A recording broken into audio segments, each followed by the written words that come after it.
स्वागत है आप सभी का हमारे YouTube channel finance with Brajesh पे। जैसा कि आप लोग जानते हैं कि हम लोगों ने ITR फॉर्म का सीरीज स्टार्ट किया था, जिसमें हम लोग ITR 1 और ITR 4 को डिस्कस कर चुके हैं, जिसका लिंक आपको डिस्क्रिप्शन बॉक्स में मिल जाएगा, जाके आप वहां से देख सकते हैं। आज इसी सीरीज के कंटिन्यूएंस में हम लोग ITR 3 को डिटेल में समझेंगे। तो आइए स्टार्ट करते हैं। सबसे पहले हम लोग ये देख लेते हैं कि ITR 3 किसको फाइल करना है। तो जिनका इनकम फ्रॉम बिजनेस या प्रोफेशन है, उन सभी लोगों के लिए दो ITR एप्लीकेबल है, ITR 4 और ITR 3। ITR 4 जो हमने पिछले वीडियो में डिस्कस किया है, एक बार इसमें हम लोग समरी फॉर्म में देख लेते हैं कि अगर हमारा इनकम फ्रॉम बिजनेस और प्रोफेशन है, उस केस में सबसे पहले हम लोग देख लेंगे कि क्या टैक्स पेयर प्रिजेम्पटिव टैक्सेशन का ऑप्शन सेलेक्ट किया है या नहीं किया है।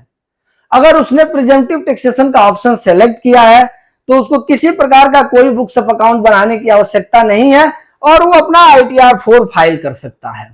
लेकिन अगर बिजनेसमैन या प्रोफेशनल ने प्रिजेम्पटिव ऑप्शन सेलेक्ट नहीं किया है तो उस केस में क्या होगा। अगर उसने प्रिजेम्पटिव ऑप्शन सेलेक्ट नहीं किया है तो उसको फिर बुक्स ऑफ अकाउंट मेंटेन करना पड़ेगा, जैसा कि सेक्शन 44AA में इनकम टैक्स में बताया गया है। उस तरीके से उसको बुक्स ऑफ अकाउंट मेंटेन कराना होगा। इसके बाद सेक्शन 44AB में जिस तरह से बताया गया है, उस तरह से उसको अपना बुक्स ऑफ अकाउंट किसी चार्टर्ड अकाउंटेंट से ऑडिट कराना पड़ेगा और उसके बाद से वो ITR 3 फाइल करेगा। तो आज हम लोग ITR 3 को और डिटेल में डिस्कस करते हैं एक PPT प्रेजेंटेशन के माध्यम से। ITR कौन फाइल कर सकता है? जिसका बिजनेस या प्रोफेशन से इनकम होना चाहिए, बुक्स ऑफ अकाउंट मेंटेन होना चाहिए, सैलरी प्लस बिजनेस भी हो सकता है। अगर उसने प्रिजेम्पटिव टैक्सेशन नहीं सेलेक्ट किया है और बुक्स ऑफ अकाउंट मेंटेन करता है तो उसको इसमें हम लोग ITR 3 फाइल करेंगे। कैपिटल गेन, जैसा कि हमने पिछले वीडियो में डिस्कस किया था कि अगर 112A में हमारा 1.25 लाख से ज्यादा होगा हमारा कैपिटल गेन का इनकम और साथ में हमारा बिजनेस इनकम भी है, तो उस केस में हमें ITR 3 फाइल करना पड़ेगा। ये ITR कौन कौन फाइल कर सकता है? Proprietorship, traders, manufacturer, contractor, doctor, CA, advocate, architect, freelancer, commission agent, future and option trader या इंट्राडे ट्रेडर। लेकिन ध्यान रखना है, ये ITR केवल और केवल इंडिविजुअल और HUF के लिए है, क्योंकि जो ही पार्टनरशिप फॉर्म होगा या कंपनी होगा तो उसके लिए अलग फॉर्म है, जिसको हम लोग नेक्स्ट वीडियो में डिस्कस करेंगे। जैसे हम यहां बता रहे हैं कि कौन कौन नहीं फाइल कर सकता है, तो पार्टनरशिप फॉर्म नहीं फाइल कर सकती है, कंपनी नहीं फाइल कर सकती है, LLP नहीं फाइल कर सकती है, या किसी का सिर्फ सैलरी है तो उसको ITR 3 भरने की आवश्यकता नहीं है, वो ITR 1 फाइल कर सकता है, या अगर उसके ऊपर एप्लीकेबल हो तो ITR 2 फाइल करेगा। सिर्फ कैपिटल गेन हो तो उस केस में भी, क्योंकि ITR 3 फाइल करने के लिए जो मस्ट प्री कंडीशन है वो है कि हमारा इनकम बिजनेस से होना चाहिए। इसके अलावा हम लोग देख लेते हैं क्या क्या रिक्वायर्ड डॉक्यूमेंट लगेगा। पैन, आधार, बैंक स्टेटमेंट, AIS, TIS मिलान कर लेंगे हम लोग, 26 शेयर्स मिलान कर लेंगे, GST डेटा इफ एप्लीकेबल। अगर हमारा टर्नओवर रिक्वायर्ड लिमिट से ज्यादा है तो उस केस में हमने GST का रजिस्ट्रेशन कराया होगा, तो हमें GST डेटा की भी रिक्वायरमेंट है। प्रॉफिट एंड लॉस और बैलेंस शीट हम लोग बनाएंगे, मींस ITR 3 में हमें बुक्स ऑफ अकाउंट बनाना ही है, तो बुक्स ऑफ अकाउंट बनाएंगे तो हम लोग PL और बैलेंस शीट दोनों तैयार करेंगे। इसके अलावा परचेज लेजर, सेल लेजर और TDS का सर्टिफिकेट हम लोगों को देखना है। इस फॉर्म में कौन कौन से हेड का इनकम आ सकता है? सैलरी का इनकम आ सकता है, हाउस प्रॉपर्टी 2 हो या 2 से ज्यादा हो, यहां किसी प्रकार का कोई रिस्ट्रिक्शन नहीं है। बिजनेस और प्रोफेशन से इनकम, कैपिटल गेन से इनकम, अदर सोर्स से इनकम। ध्यान रखना है, यहां हम लोग कैपिटल गेन से इनकम कह रहे हैं, मींस यहां किसी प्रकार का कोई रिस्ट्रिक्शन नहीं है कि हमारा 112A में 1.25 लाख ही होना चाहिए, नहीं, इससे ज्यादा भी हो सकता है, या हमारा शॉर्ट टर्म कैपिटल गेन भी हो सकता है। वो सब कुछ इस फॉर्म में जा सकता है, इसमें किसी प्रकार का कोई रिस्ट्रिक्शन नहीं लगाया गया है, ये ध्यान रखना है। बिजनेस और प्रोफेशन से इनकम को हम लोग इसमें दिखाएंगे, सेल और टर्नओवर है, इसमें से हम लोग एक्सपेंस को माइनस कर देंगे अपने प्रॉफिट एंड लॉस बना के। उसके बाद जो भी प्रॉफिट आएगा इसको हम लोग टैक्सेबल इनकम का जो भी हमारा ITR रहेगा उसमें जो बिजनेस और प्रोफेशन का हेड रहेगा उसमें हम लोग इस प्रॉफिट को ट्रांसफर कर देंगे। की पॉइंट ध्यान रखना है कि बुक्स ऑफ अकाउंट मेंटेन करना जरूरी है। ऑल एक्सपेंस ड्यूली सपोर्टेड होना चाहिए डॉक्यूमेंट से। डेप्रिसिएशन क्लेम कर सकते हैं। हम लोग 44 एडिंग बुक्स ऑफ अकाउंट नहीं बना रहे थे, डेप्रिसिएशन प्रिजम्पटिव था, माना जा रहा था क्लेम हो चुका है, लेकिन इसमें हम क्लेम कर सकते हैं। पार्टनर सैलरी और इंटरेस्ट भी इसमें क्लेम होगा। इसके अलावा ऑडिट एप्लीकेबल केस में रिपोर्ट फाइल करना पड़ेगा।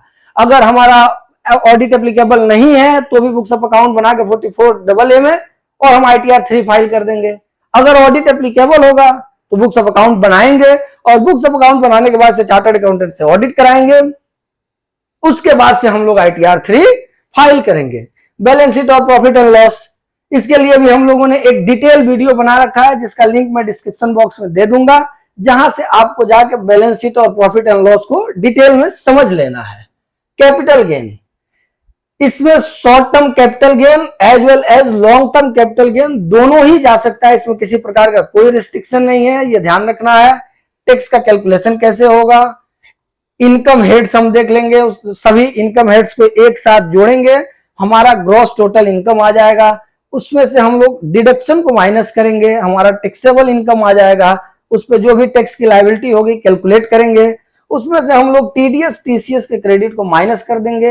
अगर पेएबल बनेगा तो हम लोग सेल्फ असेसमेंट टैक्स में जमा कर देंगे और अगर रिफंडेबल बनेगा तो हम लोग रिफंड क्लेम कर लेंगे। इतना ध्यान रखना है।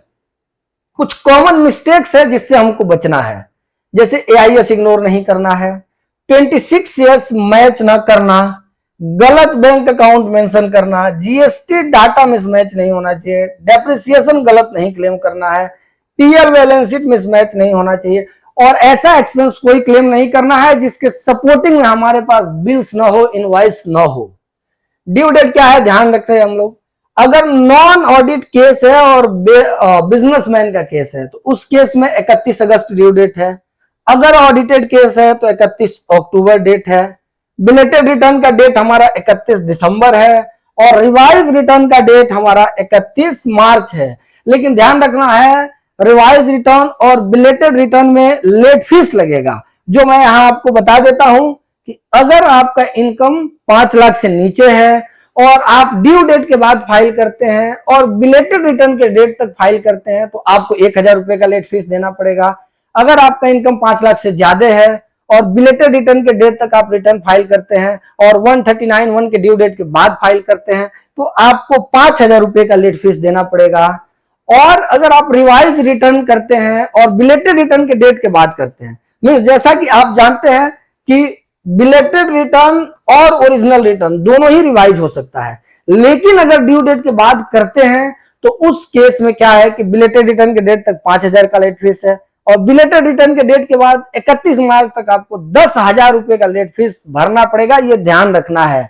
ये पिनल प्रोविजन बहुत ही महत्वपूर्ण है जो आपको ध्यान रखना है। फाइनल समरी एक बार हम लोग देख लेते हैं कि बिजनेस और प्रोफेशन के केस में ही ITR 3 जाएगा। बुक्स ऑफ अकाउंट मेंटेन करना इंपॉर्टेंट है क्योंकि बिना बुक्स ऑफ अकाउंट का ITR 4 जाएगा। बुक्स ऑफ अकाउंट मेंटेन करना पड़ेगा ITR 3 के केस में। PL बैलेंस शीट प्रॉपर हम लोगों को फीड करना पड़ेगा।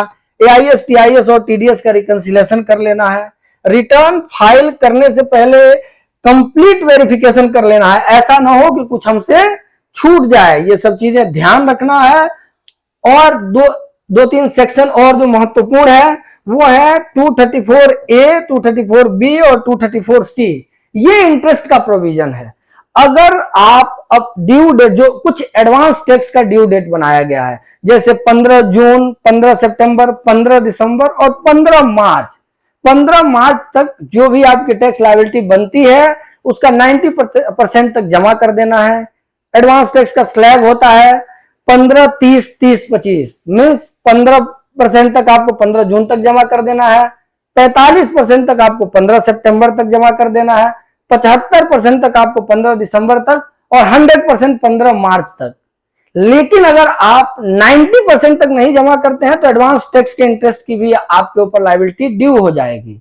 इसके अलावा अगर आप समय से अपना रिटर्न नहीं फाइल करते हैं तो उस केस में भी इंटरेस्ट की लायबिलिटी है आपके टैक्स पोर्शन पे। तो इसको ध्यान रखना है कि कोई भी मिस्टेक आपको ना हो।